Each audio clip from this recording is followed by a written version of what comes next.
Captain Sarah-chan stared at the ornate sleeping chamber before her, trying not to let her confusion show on her face. The Zephyrian ambassador, Kythera, stood beside her with what she assumed was patience, though reading alien expressions remained difficult even after 6 months of diplomatic contact. "This is where you will rest during your stay," Kythera said, her melodic voice carrying the slight accent that made all Zephyrian speech sound like singing. "As is our custom for honored guests and their appointed guardians." Sarah's eyes swept across the circular room.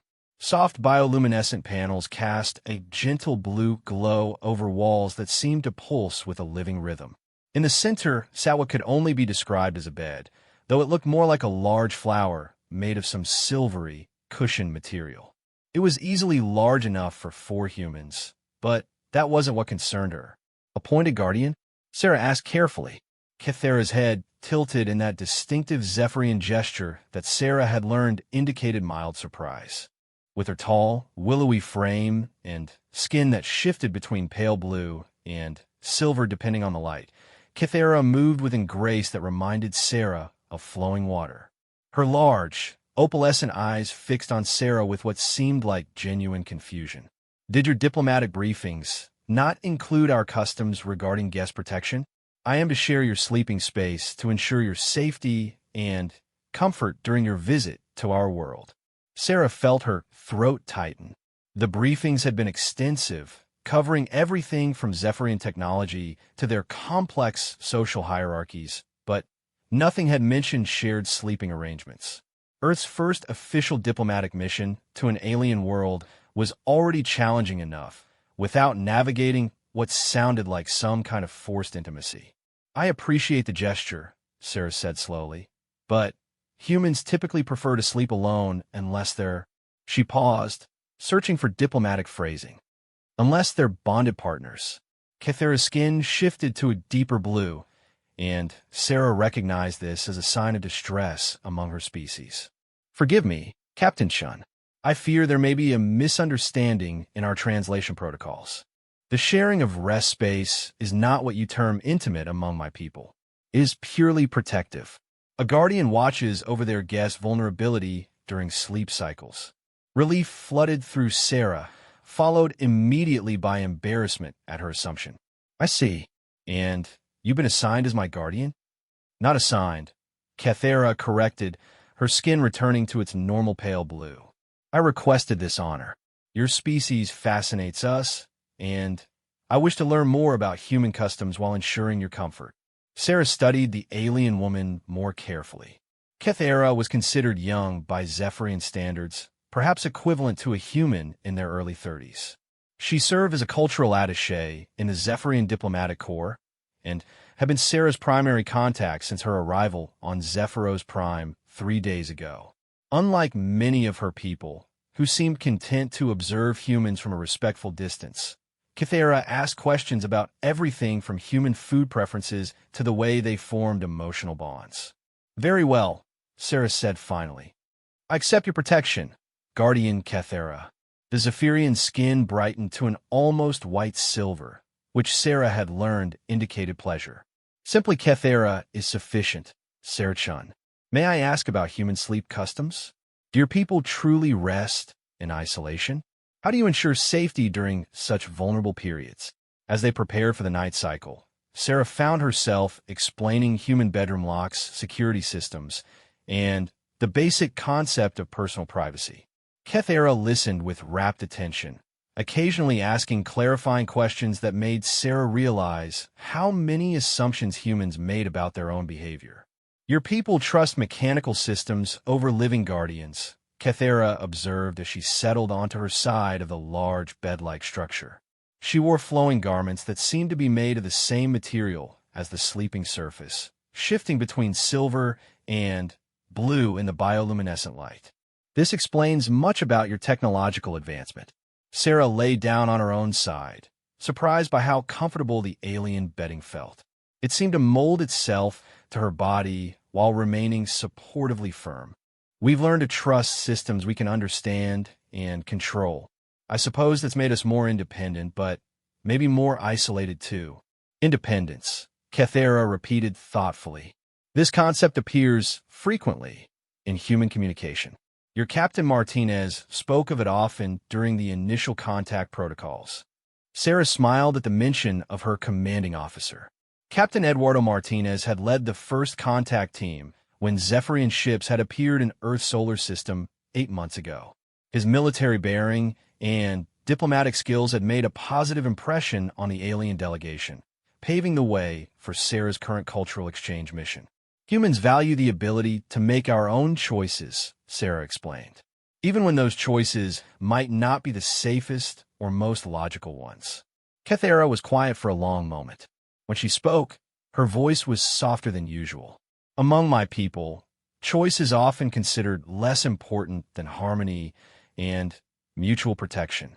Perhaps this is why we have never achieved interstellar travel on our own, despite our advanced biotechnology. The admission surprised Sarah. The Zephyrians possessed technology that seemed like magic to human eyes. Living ships that grew rather than being built, organic computers that processed information through biological neural networks, and medical techniques that could heal injuries by encouraging rapid cellular regeneration. Yet they had been confined to their home system until another alien species, the Crothery, had provided them with faster-than-light travel technology in exchange for access to Zephyrian biotechnology. Different approaches to problem-solving, Sarah said diplomatically. Humanity focuses on individual innovation and risk-taking. Your people emphasize collective wisdom and biological harmony. Both have their strengths. You are kind to say so, Kethera replied. But I have observed human achievements during my studies of your species. In less than 2 centuries, you progressed from primitive flight to interstellar travel. In the same period, my people perfected the art of growing buildings that last for millennia, but never dreamed of traveling to other stars. Sarah turned slightly to face her alien companion. In the soft light, Kethera's features seemed almost ethereal, her large eyes reflecting the bioluminescent patterns that decorated the walls. Maybe that's why this cultural exchange is so important. We can learn from each other. I hope so, Kethera said quietly. There's much about your species that puzzles and intrigues us. Your capacity for individual sacrifice for collective benefit, your ability to form emotional bonds across genetic lines, your willingness to trust strangers. That last one might not always be a strength, Sarah pointed out with a wry smile. We've had to learn caution the hard way throughout our history. Yet you came here to an alien world, trusting in our good intentions despite having known us for less than one of your years. Sarah considered this. I suppose we did. But the alternative was to let fear keep us isolated, and humans have never been good at accepting limitations. They fell into comfortable silence as the room's bioluminescence gradually dimmed, apparently synchronized with some natural cycle. Sarah found the gentle pulsing of the walls oddly soothing, like being inside a vast, living heart. The thought should have been disturbing, but instead it felt protective, safe. Sarah Chun. Kethera's voice came softly through the darkness. May I ask a personal question about human bonding customs? Go ahead. When humans choose life partners, is the decision based primarily on genetic compatibility for offspring, or are there other factors considered more important? The question caught Sarah off guard. She had expected inquiries about human technology or political systems, not relationships. Other factors are usually more important. Emotional connection, shared values, intellectual compatibility. Physical attraction matters too, but it's not just about genetics. Emotional connection, Kethera repeated slowly. This concept is difficult for us to fully understand. Zephyrians bond through biochemical compatibility and shared life purpose. The idea of choosing a partner based on feelings seems both beautiful and terrifying. Sarah found herself genuinely curious about alien romance. How do Zephyrians know when they found a compatible partner? Our skin changes color when we are near our bonded one. Our biorhythms synchronize. We literally become more harmonious in each other's presence. Kethera paused. But such bonds are rare. Many of us never experience them. That sounds lonely. Perhaps. But we have our communities, our shared purposes. Loneliness, as humans experience it, is not common among us. We are always connected to our collective consciousness to some degree. Sarah tried to imagine what it would be like to always feel the presence of others in her mind.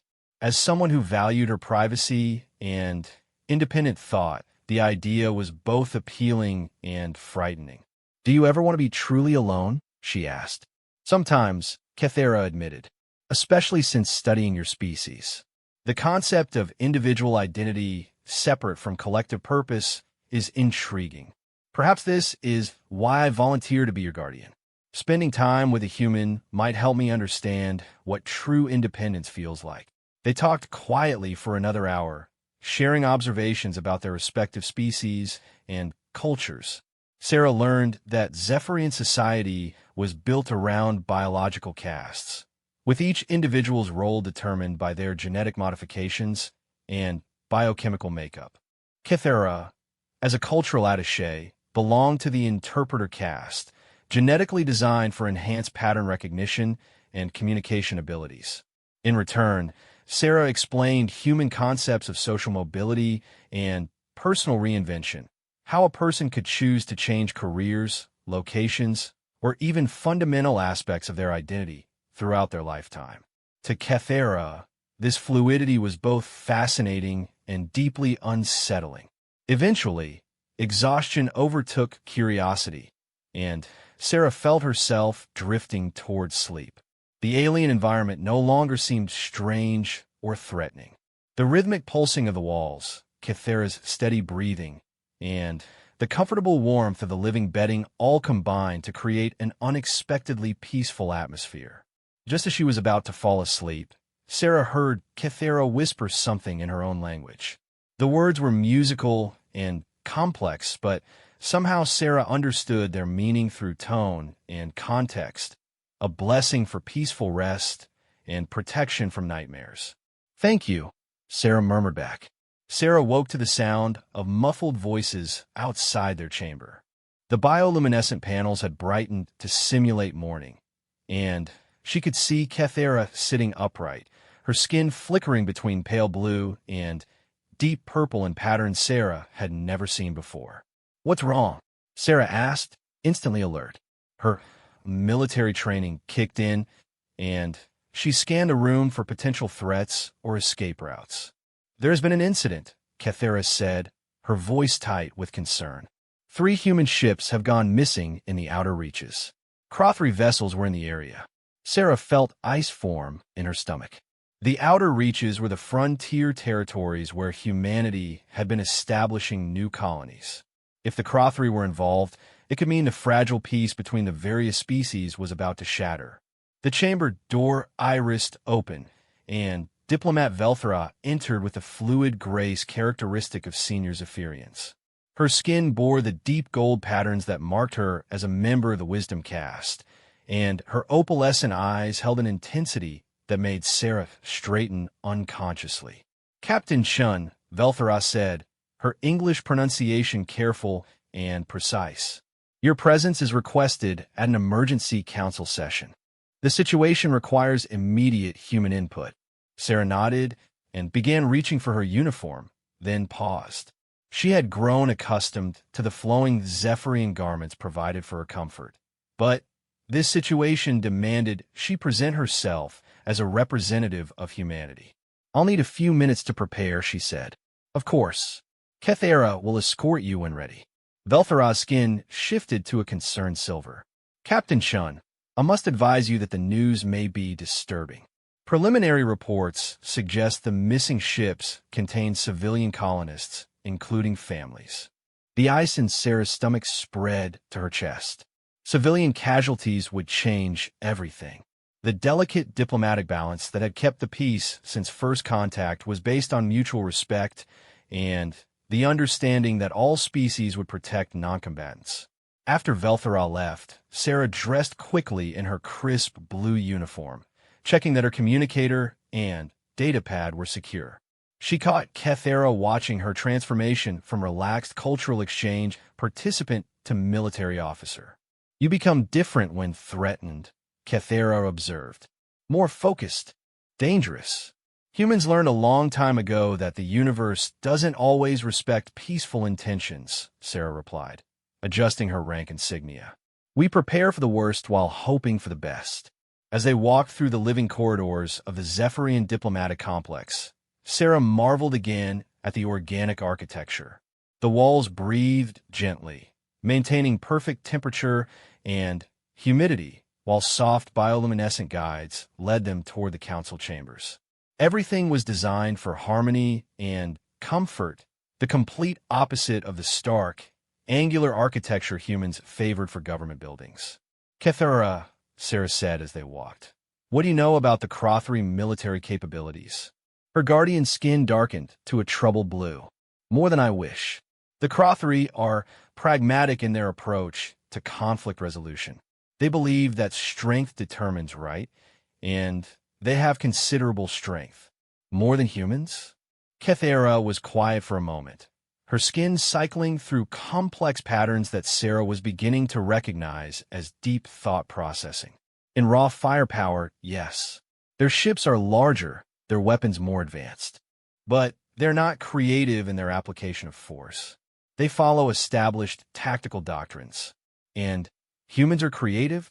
Humans are chaos personified, Kethera said, and Sarah was surprised to hear something like admiration in her tone. You adapt, improvise, refuse to accept that any situation is hopeless. The Crothry military strategists have admitted this makes you difficult to predict or counter. They entered the council chamber, a vast circular space with a domed ceiling that displayed real-time images of the star field around Zephyros Prime. Representatives from several species were already present, their various forms creating a fascinating tableau of evolutionary diversity.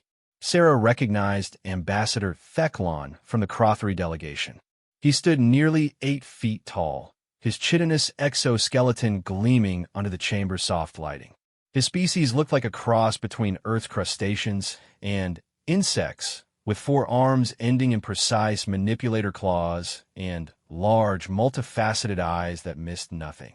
Despite their fearsome appearance, the Crothry had proven to be honorable in their dealings, preferring formal protocols and clear hierarchies. The other species present included the ethereals, gaseous beings who communicated through controlled atmospheric disturbances, and the silicon-based architects, whose geometric forms looked more like living crystals than traditional organic life. Captain Chun, Ambassador Theclon greeted her as she entered. His voice emerged from a translator device that converted his species' complex clicking and buzzing into comprehensible English. I regret that our next diplomatic meeting occurs under such circumstances.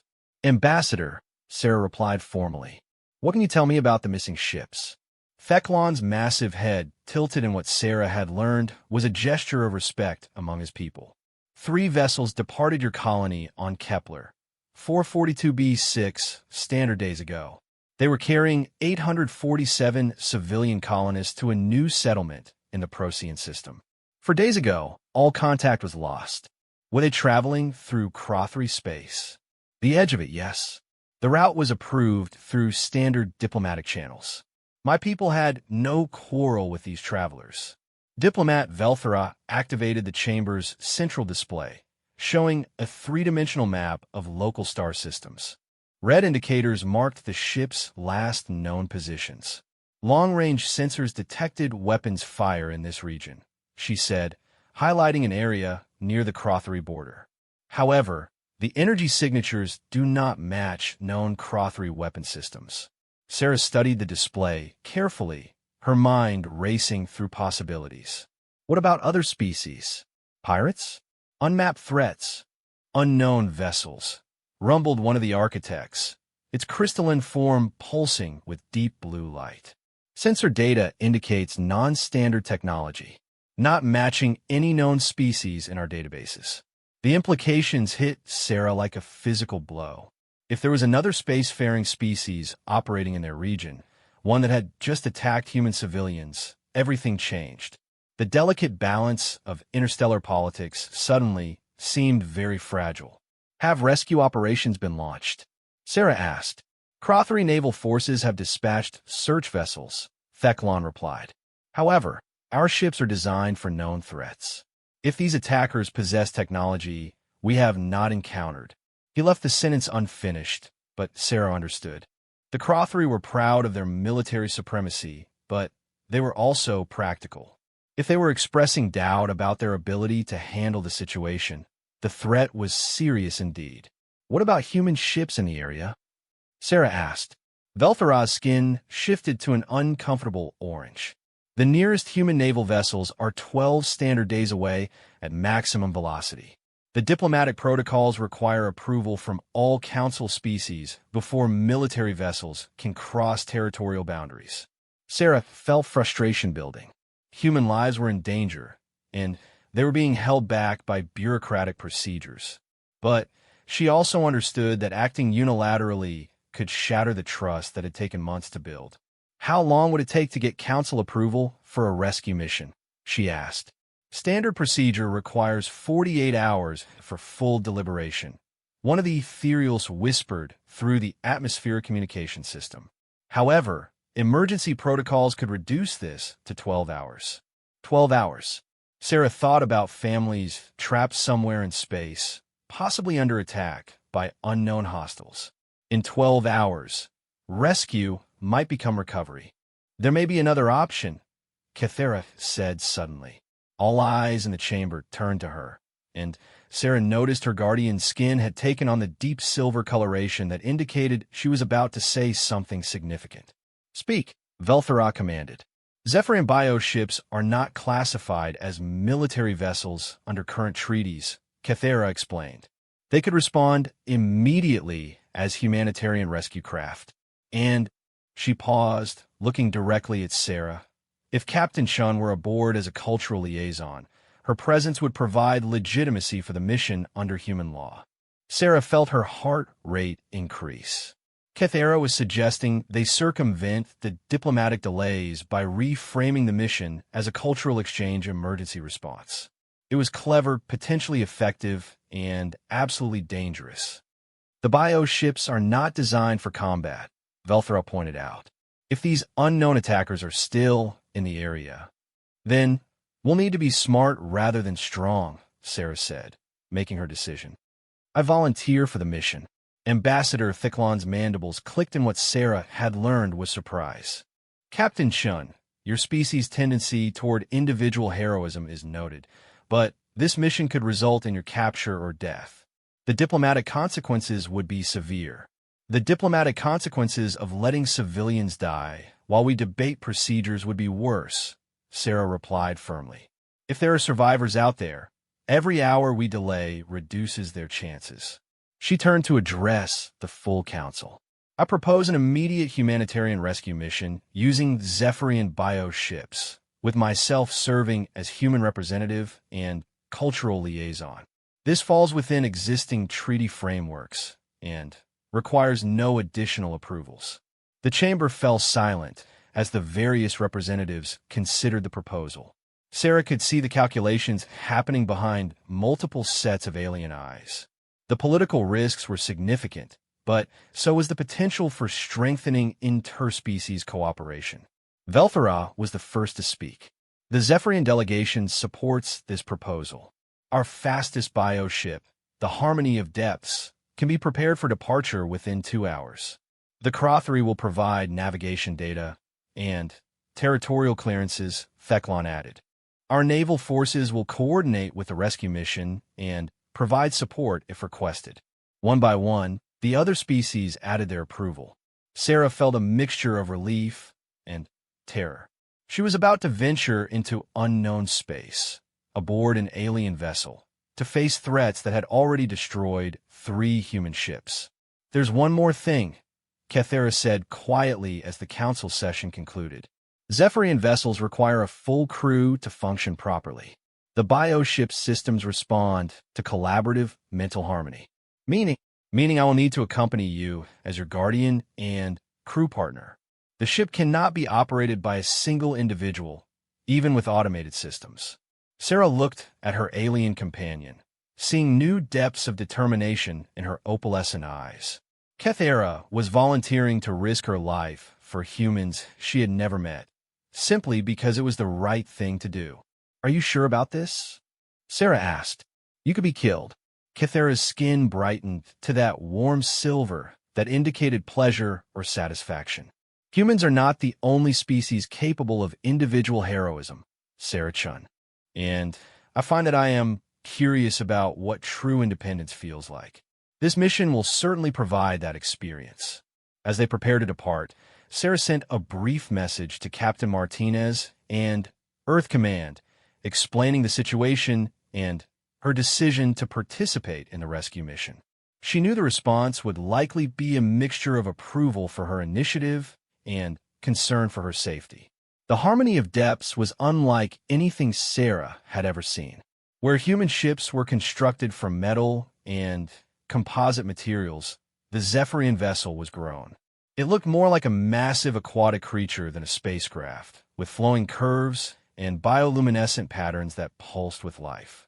"She's beautiful," Sarah breathed as they approached the ship. "She is also alive," Kethera explained. "The Harmony has been growing for 47 years. Her intelligence is comparable to an adolescent Zephyrian, and her loyalty is absolute to those she accepts as crew." They boarded through what could only be described as an airlock that resembled a mouth, complete with a sealing mechanism that contracted gently around their bodies before allowing them to pass.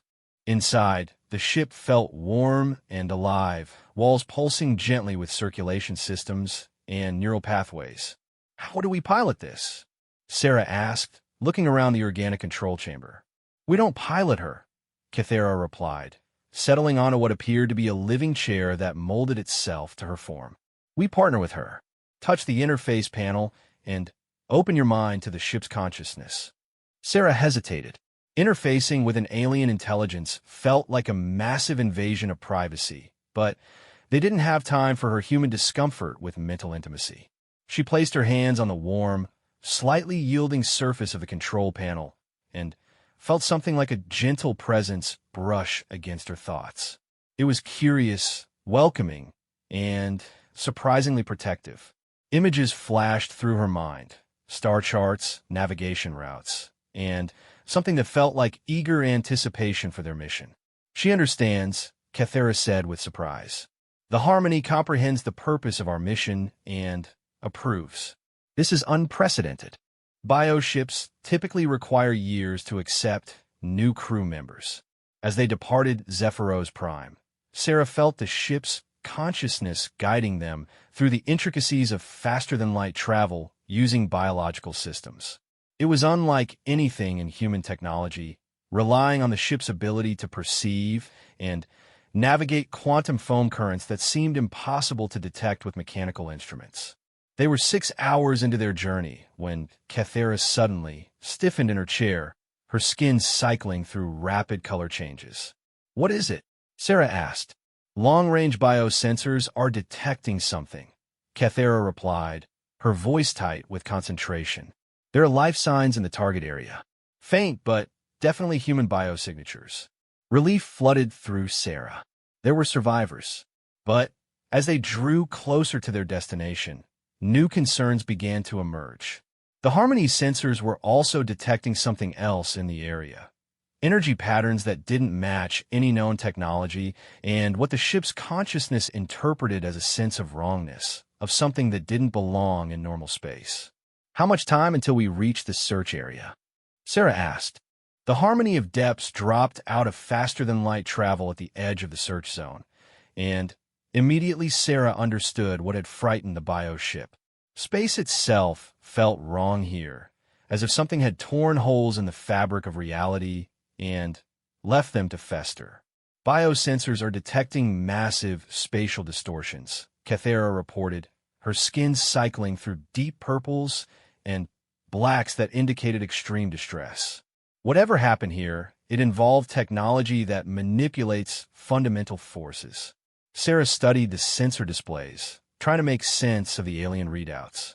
The Harmony's biological systems interpreted data differently than human instruments, showing her energy patterns as living things with their own behaviors and intentions. What she saw made her stomach clench. There, she pointed to a cluster of readings near a damaged asteroid. Human life signs, but they're faint. How many? Approximately 60 individuals, Kathera replied. But, Sarah, they appear to be confined in some kind of artificial structure. Not a ship, a prison, unknown. The biosensors cannot penetrate whatever material is being used for containment. Kathera paused, her connection to the ship allowing her to process data at superhuman speeds. But there's something else. The Harmony is detecting traces of the missing human ships. Debris patterns suggest they were not destroyed in conventional combat. What do you mean? The ships were consumed, broken down at a molecular level, and their materials repurposed. This is not how any known species conducts warfare. Sarah felt a chill that had nothing to do with the ship's temperature regulation. Whatever they were facing, it operated by rules that no one in the galactic community understood. Can we get closer without being detected? Kathera consulted with the ship's consciousness, her skin patterns shifting as she communicated with the biovessel's intelligence.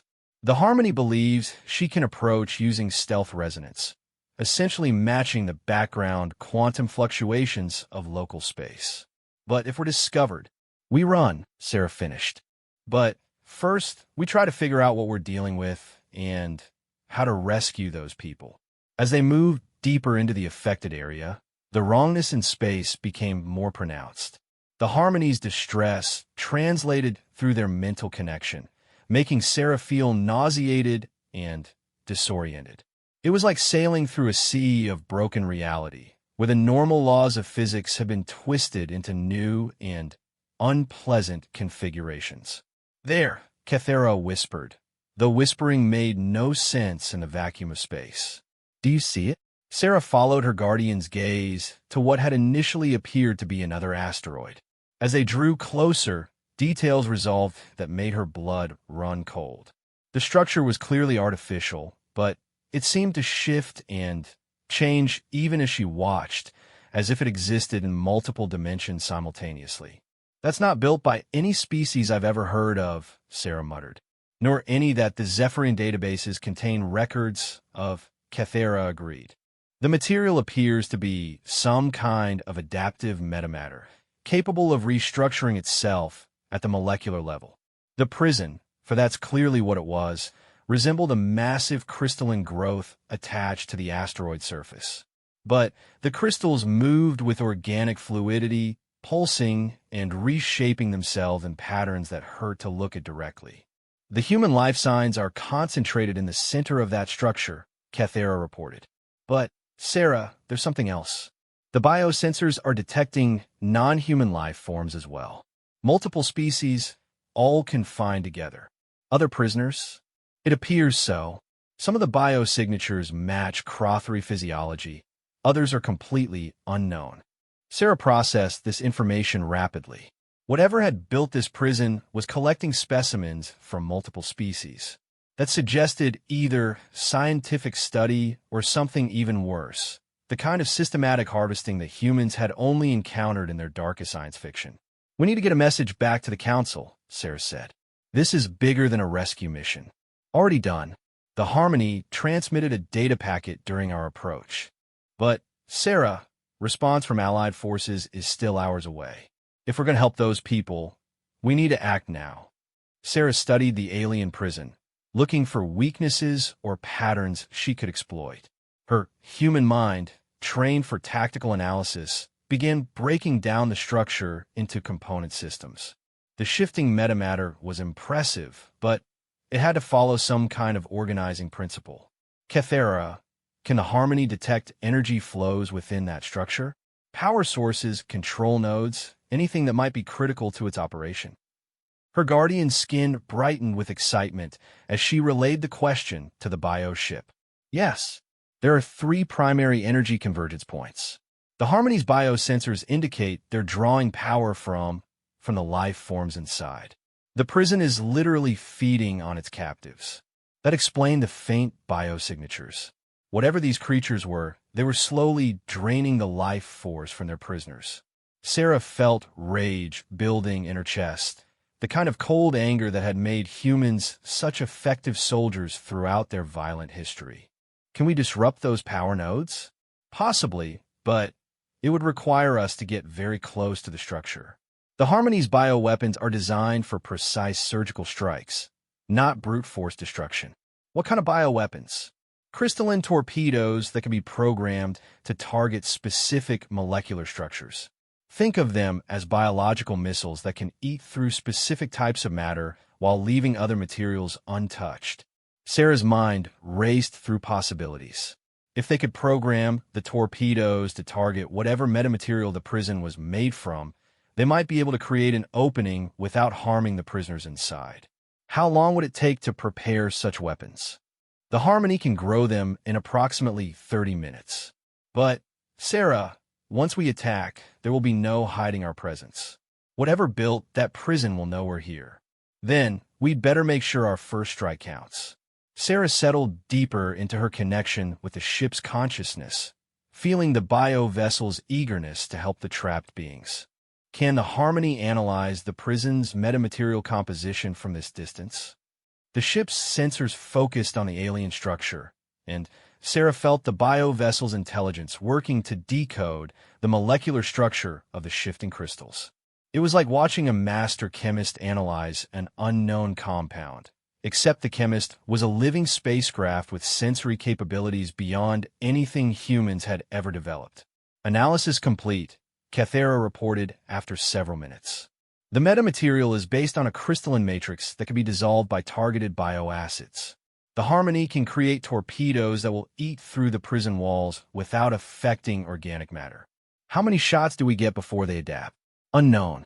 But, given the sophistication of the metamaterial, probably no more than 2 or 3 strikes before it develops immunity to our bioweapons. Sarah nodded grimly. 3 shots to break open an alien prison and extract 60-plus prisoners while avoiding whatever defenses the structure possessed. It was the kind of impossible mission that human military doctrine said should never be attempted, which made it exactly the sort of challenge that humans specialized in succeeding at through sheer audacity and creative problem-solving.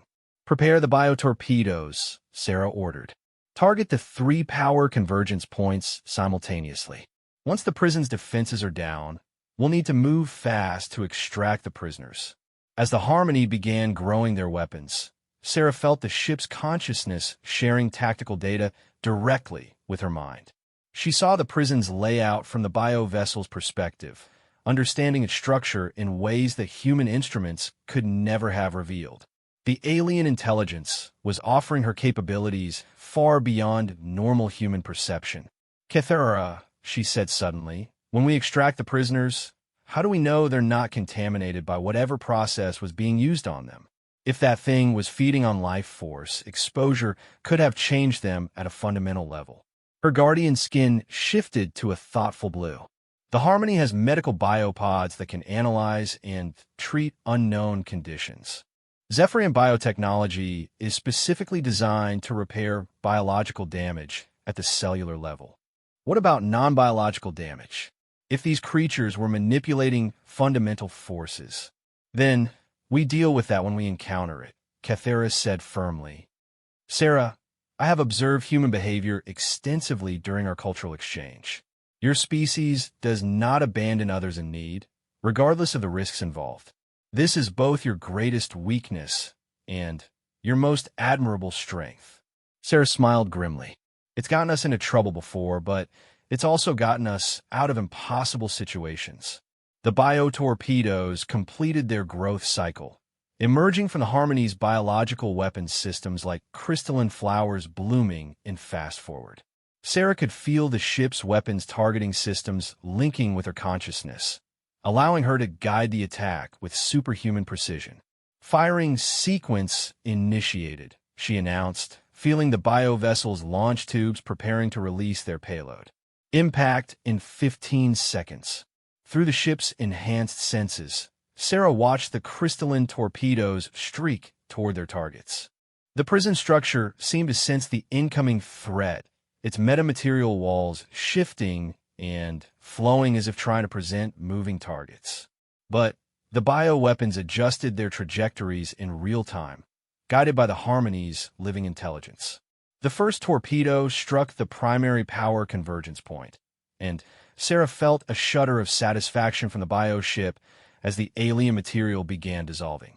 The prison's crystalline walls flickered and went dark in sections, their organic movement becoming sluggish and uncoordinated. The second and third torpedoes found their marks simultaneously, and suddenly the entire structure was collapsing in on itself as its metamaterial matrix lost coherence. But instead of breaking apart, the prison began to flow like liquid, reshaping itself into something new. "It's adapting," Kathera warned. "The structure is reconfiguring into a defensive posture."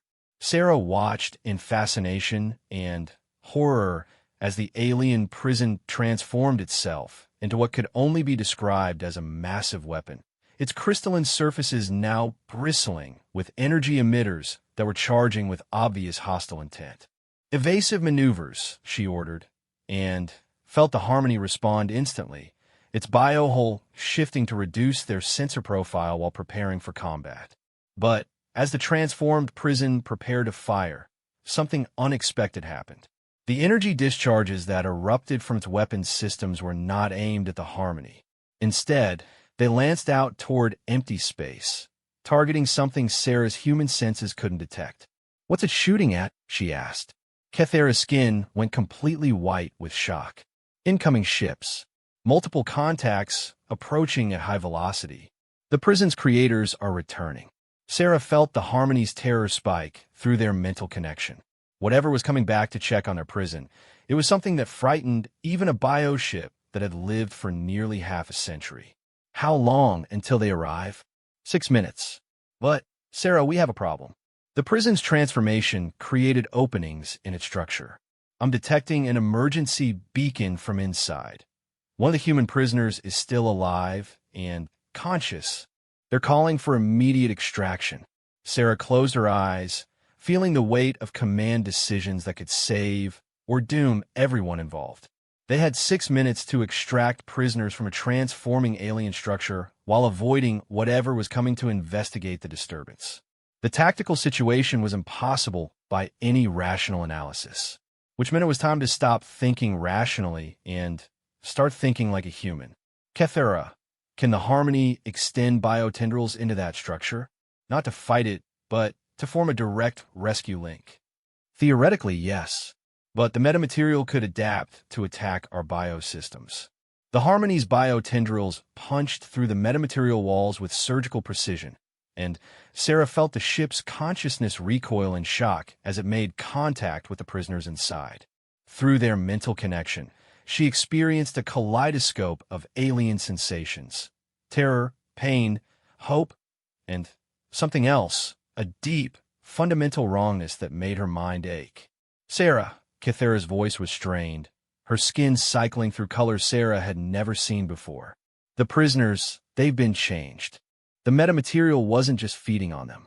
It was rewriting their biological structures." "Changed how?" "Enhanced. Augmented. Whatever built this prison was trying to improve them, not destroy them." Kathera paused, processing data from the ship's biosensors. The human prisoners now have enhanced neural capacity, improved physical strength, and biological systems that can interface directly with advanced technology. Sarah felt a chill of understanding. This wasn't a prison. It was a laboratory. Someone or something had been experimenting on representatives from various species, trying to create enhanced versions. The question was why? Can we extract them safely?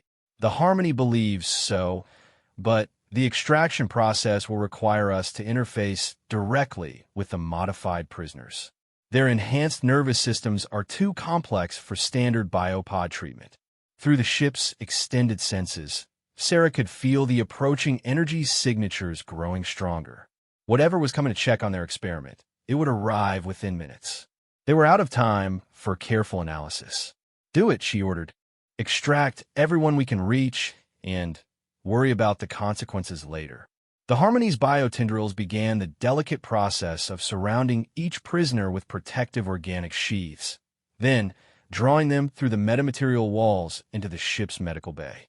Sarah felt each extraction through their mental connection. Humans, Crothery, and several species she didn't recognize, all of them altered in ways that would take years to fully understand. But as the last prisoner was pulled to safety, the approaching ships finally came in a visual range, and Sarah understood why the Harmony had been so afraid. They weren't ships in any conventional sense. They were living things, massive, whale-like creatures that moved through space with impossible grace. Each one was easily 10 times the size of the Harmony, with bioluminescent patterns that pulsed across their hides like neural networks.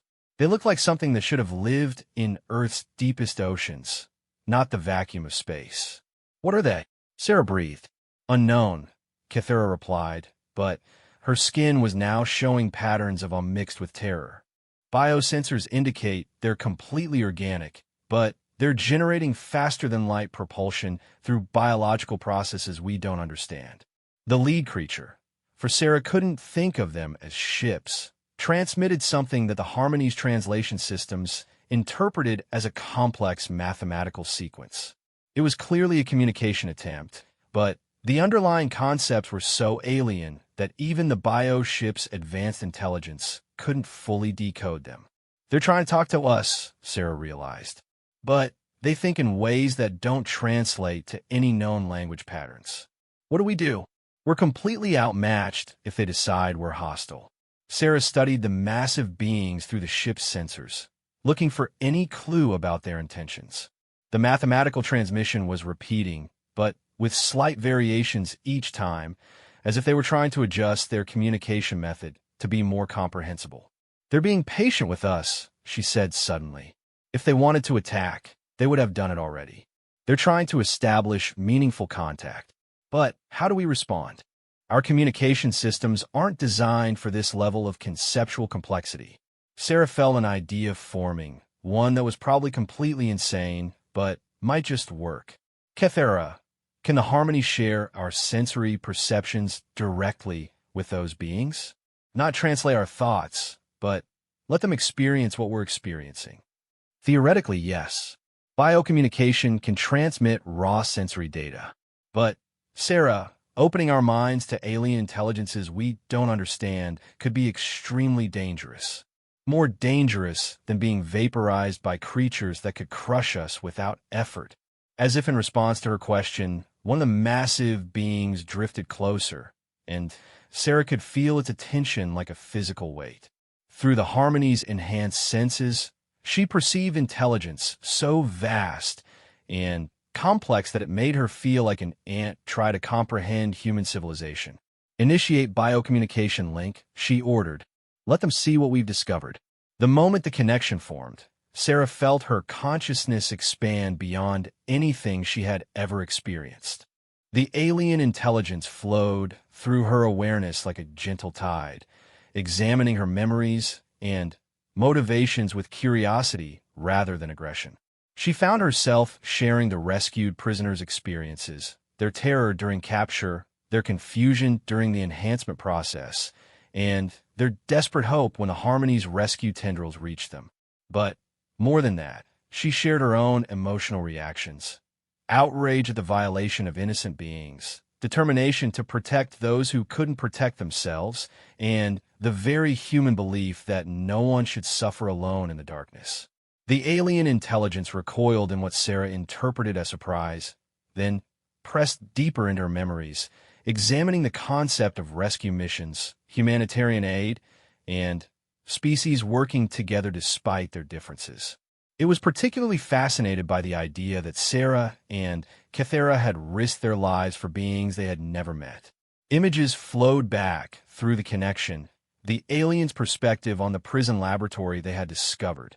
Sarah saw it through eyes that perceived reality in 11 dimensions, understanding that the metamaterial structure was part of a vast network of similar facilities scattered across the galaxy.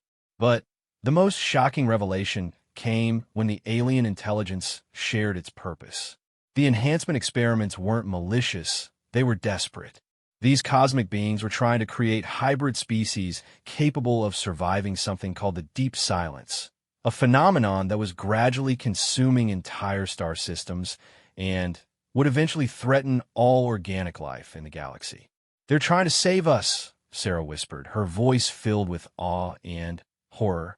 Through the biocommunication link, she felt the alien intelligence's surprise at her quick comprehension, followed by something that might have been approval.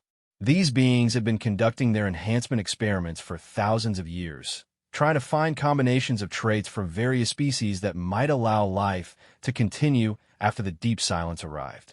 But they had never encountered a species like humanity, one that would risk everything to save strangers, that could adapt their thinking to alien perspectives, and that refused to accept that any problem was unsolvable. The mathematical transmission changed, becoming something the Harmony could almost translate, a request for partnership. "They want to work with us," Kethera said, her skin glowing with patterns that indicated overwhelming excitement.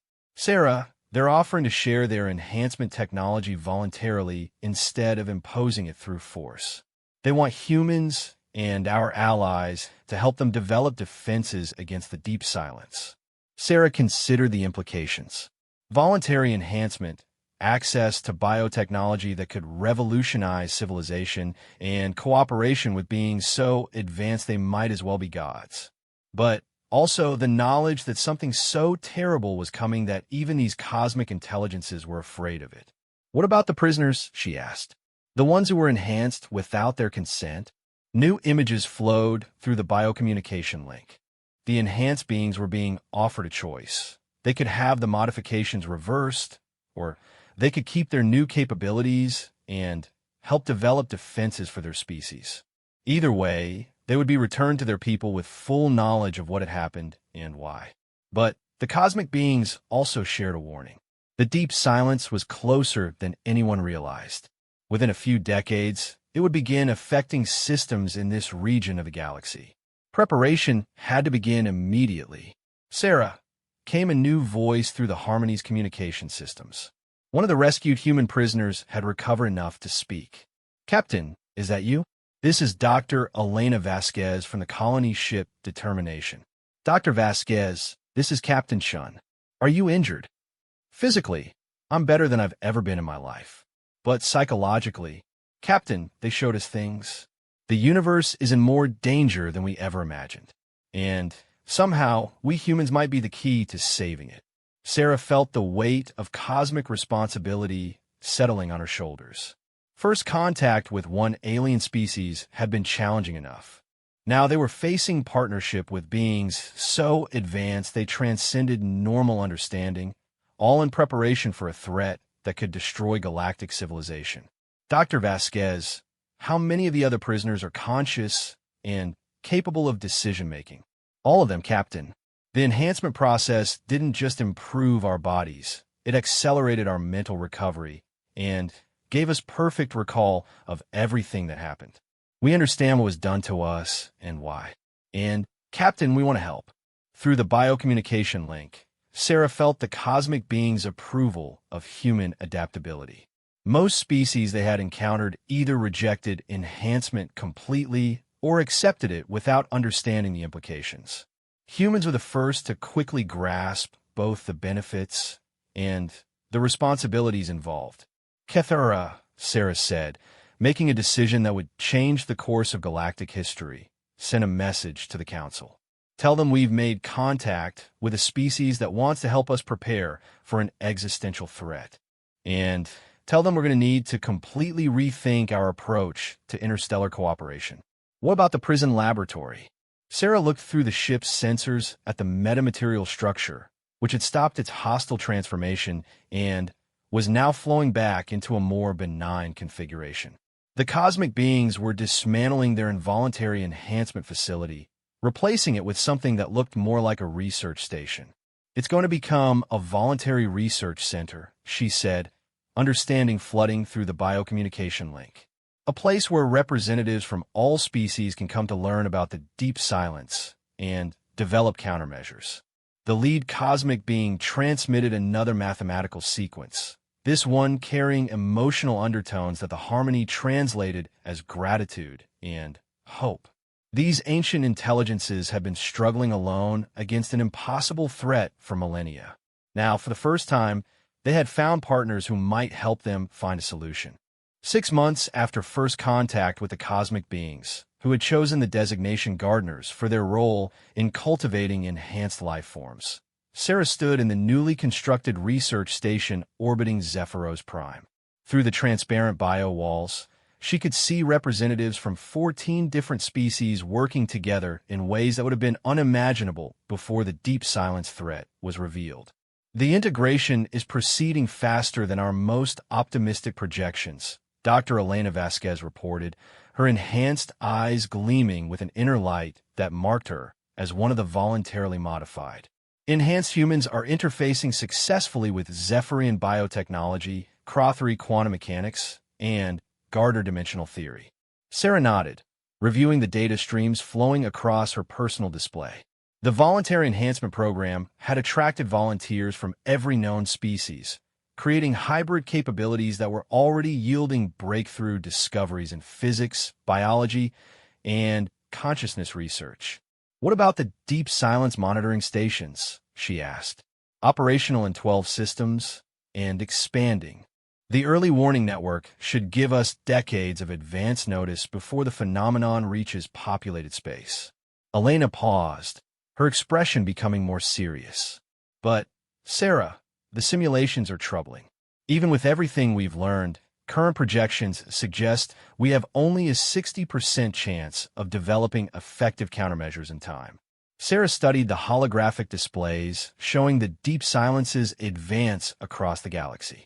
The cosmic entropy wave was vast beyond comprehension, consuming not just matter and energy, but the fundamental quantum structures that allowed reality to exist.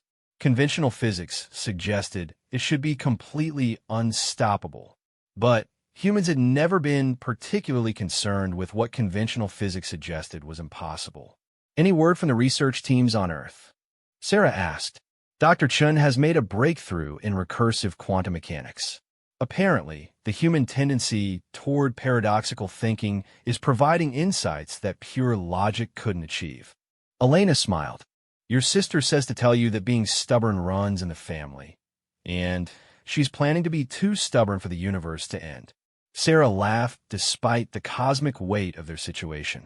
Her younger sister, Lee, had volunteered for the enhancement program and was now leading a team of hybrid human Gardner theorists working on temporal defense mechanisms. The idea that humanity's greatest strength in fighting universal entropy might be their refusal to accept defeat was both absurd and entirely characteristic. "Captain Chun," Kithera's voice came through the research station's communication system.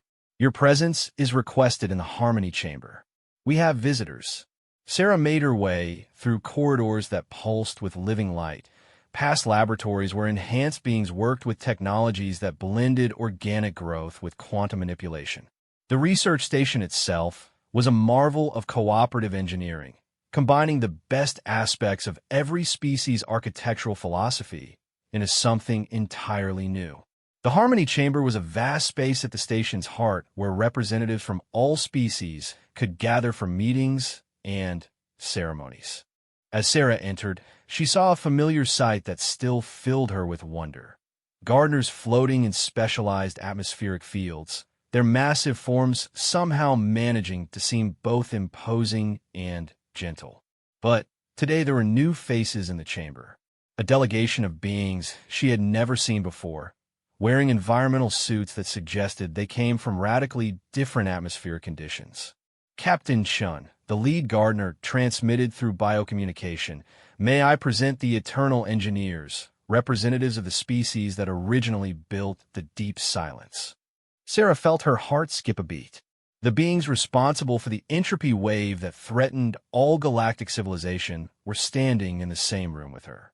Her human instincts screamed warnings about trap scenarios and hostile intentions. But the biocommunication link carried emotional undertones that suggested something entirely different: regret desperation, and hope. They built it. Sarah asked carefully. Not intentionally. The lead engineer transmitted through a complex harmonic language that the station's translation systems rendered as musical tones. We were conducting experiments in entropy reversal, attempting to defeat death itself. The deep silence was a cascade failure that escaped our control 12 million years ago. Sarah processed this information, her enhanced mental capabilities allowing her to grasp implications that would have taken hours of analysis before her modification. A species had tried to conquer death and accidentally created something that threatened all life in the galaxy. Why come forward now? She asked. Because your species has achieved something we thought impossible, another engineer replied. You have united multiple incompatible forms of consciousness in common purpose. We have been watching the development of your cooperative enhancement program with great interest. Through the biocommunication link, Sarah felt images flowing from the engineer's memories. Their original civilization had been entirely mechanical, beings of pure logic who had seen biological death as an inefficiency to be corrected. But their attempts to create a universe where entropy could be reversed had triggered a cascade reaction that consumed their home galaxy and continued expanding outward. We have spent 12 million years trying to reverse our mistake, the lead engineer continued. But we fail because we approached the problem with the same purely logical mindset that created it. Defeating the deep silence requires something we never possessed, the ability to accept paradox as a feature rather than a bug. Sarah began to understand where this conversation was heading. You want to join the enhancement program?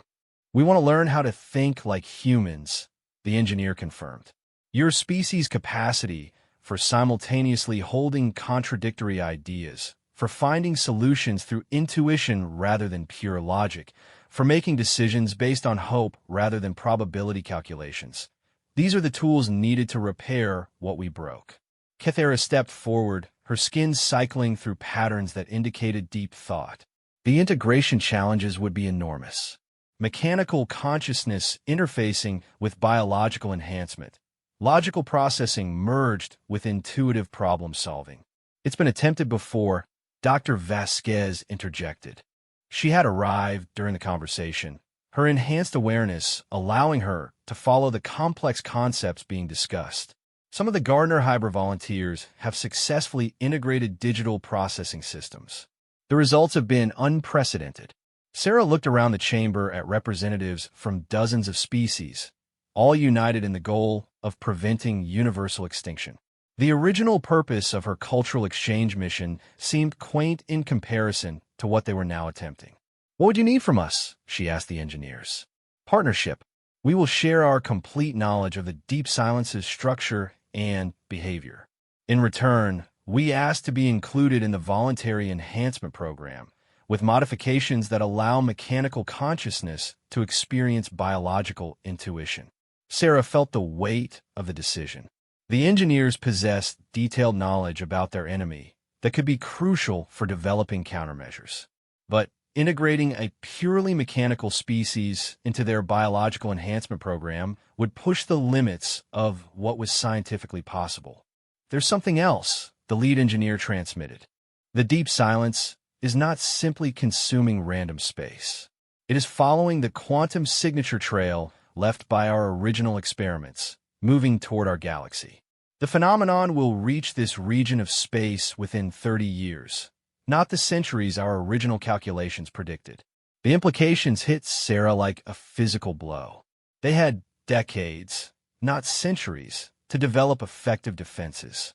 Every month of delay increased the probability of total galactic extinction. Elena, Sarah said, turning to her enhanced colleague, what's your assessment of the integration feasibility? Dr. Vasquez closed her eyes, her enhanced processing capabilities allowing her to run complex calculations in real time.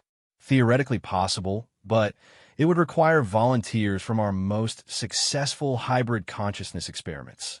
The mechanical-biological integration would need to be gradual, with extensive monitoring. I volunteer, Kythera said suddenly, her skin blazing with determined silver. My existing neural modifications for bio-ship interface should make me a suitable candidate for consciousness hybridization. Sarah felt a spike of protective concern. Kythera, the risks are acceptable compared to universal extinction, her guardian replied firmly. Sarah, you taught me about human concepts of individual choice and heroic sacrifice. Now I choose to apply those lessons. The lead gardener's biocommunication carried tones of approval. The Zephyrian proposal has merit. Existing bioneural interface capabilities would provide a foundation for mechanical consciousness integration. Over the following hours, they developed a preliminary framework for the most ambitious consciousness modification project in galactic history. Engineers would undergo biological enhancement to gain intuitive thinking capabilities, while volunteers from other species would receive mechanical upgrades to their enhanced neural systems, creating hybrid consciousness networks capable of processing both logical analysis and paradoxical problem-solving.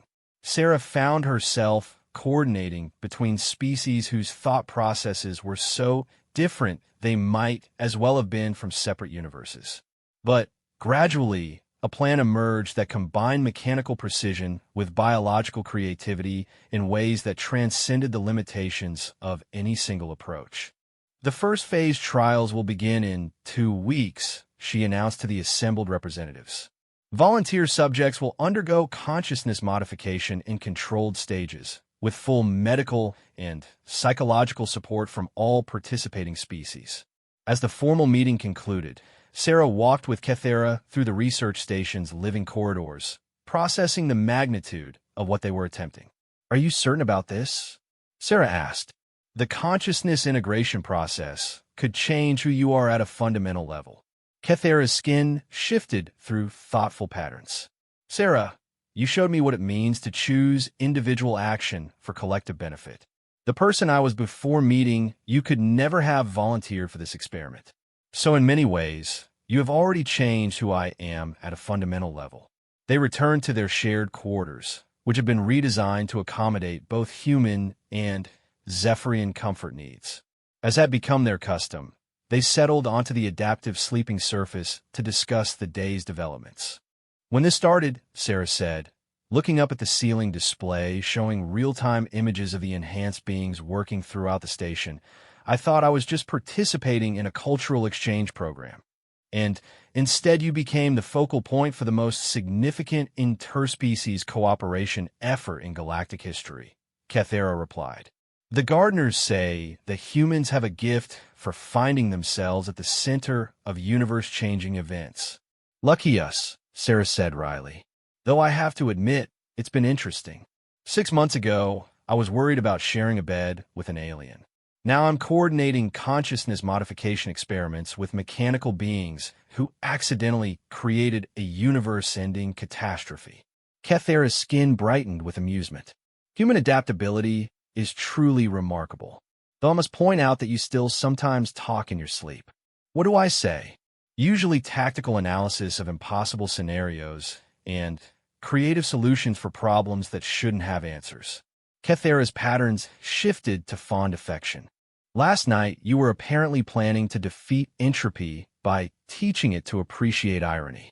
Sarah laughed, feeling some of the cosmic tension ease from her shoulders. That actually doesn't sound like a terrible approach. If the deep silence was created by purely logical thinking, maybe the solution requires us to be completely illogical. Perhaps that is why the engineers need to learn human thinking patterns, Kythera mused. Logic created the problem, but logic alone cannot solve it. As they settled into sleep, Sarah reflected on how much had changed since that first night when she had been nervous about alien sleeping customs. Now she was planning to help mechanical beings develop biological intuition, coordinating with cosmic intelligences older than human civilization, and preparing to fight a phenomenon that threatened the existence of reality itself. But through it all, the simple human custom of companionship, sharing space with someone who watched over your vulnerability while you slept, had remained constant. It was perhaps the most fundamentally human contribution to their galactic alliance, the understanding that no one should face the darkness alone. The research station hummed around them with the activity of enhanced beings from dozens of species, all working toward the impossible goal of defeating universal entropy through cooperation, creativity, and sheer determination. And in 30 years, they would discover whether the most human approach to cosmic problems, refusing to accept that any situation was hopeless, would be enough to save everything that had ever existed. Sarah fell asleep planning tactical scenarios for fighting abstract concepts, while Kethera's guardian instincts monitored the biorhythms of the research station and the quantum signatures of approaching cosmic phenomena. Neither of them dreamed of small problems anymore. But as Sarah felt the vast alien intelligence beginning to withdraw from their mental connection, a final image flashed through her awareness. The deep silence itself, a creeping wave of entropy that consumed not just matter and energy, but the fundamental structure of reality itself. It was beautiful, terrible, and absolutely unstoppable by any conventional means. Unless someone could figure out how to fight entropy itself using the combined knowledge and capabilities of every intelligent species in the galaxy. Kethera, Sarah said quietly as the cosmic beings began to withdraw to a respectful distance. I think our little cultural exchange mission just became the most important diplomatic undertaking in galactic history. Her guardian skin was cycling through patterns of excitement, terror, and determination. What happens now? Now we prove that humans really are as adaptable as everyone thinks we are.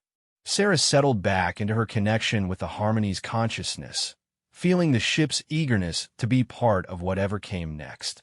Because apparently, saving the galaxy is going to require the one thing humans excel at: figuring out how to do impossible things through teamwork, creativity, and sheer bloody-minded persistence.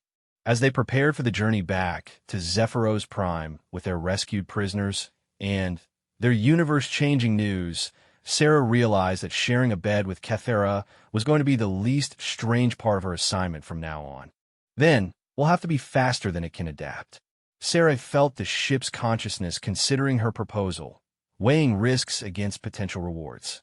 Tell the Harmony that sometimes the best defense is absolute commitment to offense.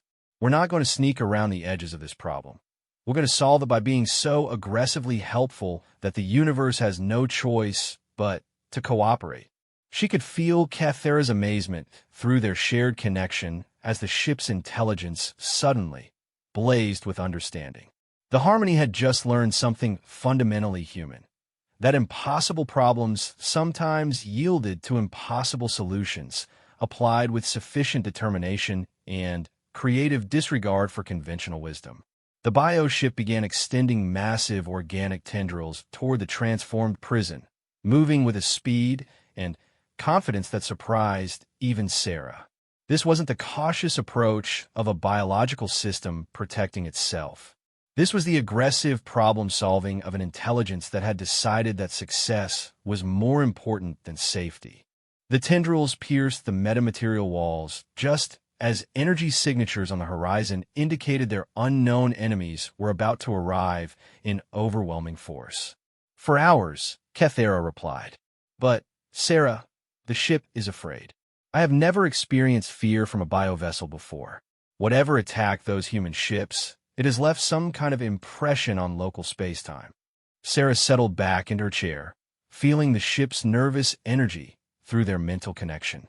They were heading into unknown danger, aboard an alien vessel with no backup and no clear plan beyond finding survivors and getting them to safety.